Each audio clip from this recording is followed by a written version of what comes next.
Welcome to my studio in Bath, where I've been making art for 15 years or so now. On reflection on what I've been doing here, I've noticed there's been quite an interest in portals and perspectives, ways of seeing the world and myself. The current project I'm working on is Portals to Inner Peace. But if I look back, I was very interested in particularly microscopic imagery and how the microscope represents a portal into the inner world of the body. And I've made quite a lot of work about that. And it tends to end up being circular, as you can imagine. The idea of the circle and the use of the circle is very common in my work. So the next major theme I explored was looking at the inner workings of the mind and the personality, but through an abstract portal. So in that sense, what I was interested in was using the circle as a way of describing a kind of meditative process as it's used in the mandala making in India. And if we look at rose windows and in cathedrals in medieval Europe and the Gothic tradition, the circle represents unity and eternity. And those works were very much looking at centering as a process that one undertakes in meditation. So the idea of finding your center in yourself and representing that through abstract imagery was what I was interested in then. And the work was shown in a number of appropriate locations, Hereford Cathedral, here in Bath Abbey, in a sort of chapel situation where people could sit with the work and maybe use those images to help them center and meditate.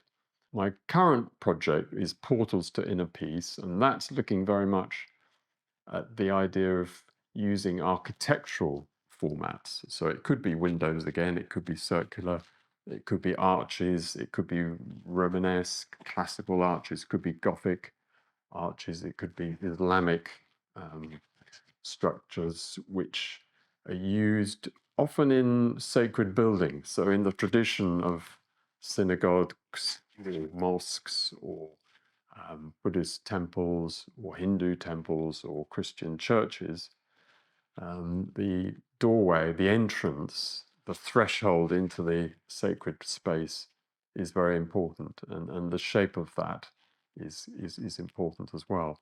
So I was interested in the idea of making pictures which draw on those architectural traditions and using research, in some cases books, in some cases going to visit cathedrals and churches and mosques, but books about English architecture, for example, and the history of the various different buildings there, some churches, some secular buildings.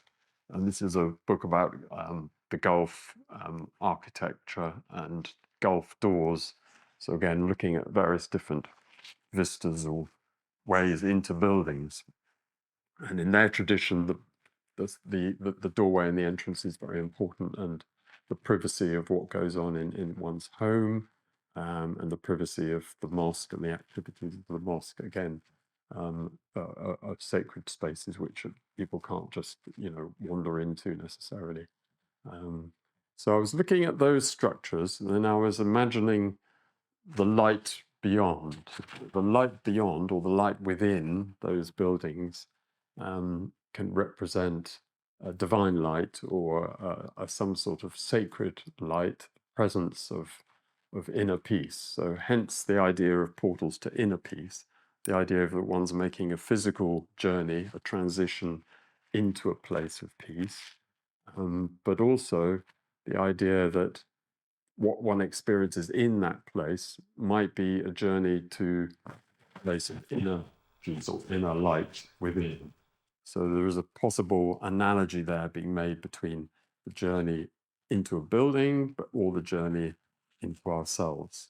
And I wanted to give the possibility of the work being interpreted in either of those ways.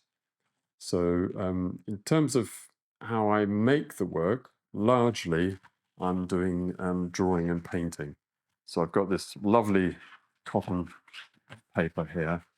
And in this particular case, I've got an example of something which is quite Islamic and has been inspired by Islamic um, structures and Islamic doorways. And I'm using a felt pen at this stage just to do a lot of drawing, quite repetitive. Um, and I think what's I like is something that takes a long time. So I like the work to be slow. I like it to be meditative in its actual making, um, as well as hopefully meditative in terms of the impact it has on the viewer. So if it involves lots of stones and bricks drawn by hand in various different colors, I love that. And the longer it takes, the better. So once I've done the drawing in pencil, which is the basic structure, I tend to go in, and you can see that from the work that I've done here. There are 15 or so pieces where I've used the same process. And then once I've got a drawing there, I like to go over maybe with some different materials, pastels or whatever, and then work it into it with paint. So in this particular example, we've got a painted structure, and the way I've made the brickwork is in paint in this case. But again, very repetitive, very meditative, and process which I enjoy. So coming here to my sanctuary, making peaceful art, which can be hopefully peaceful to other people, is a perfect process for me. So thank you very much for listening.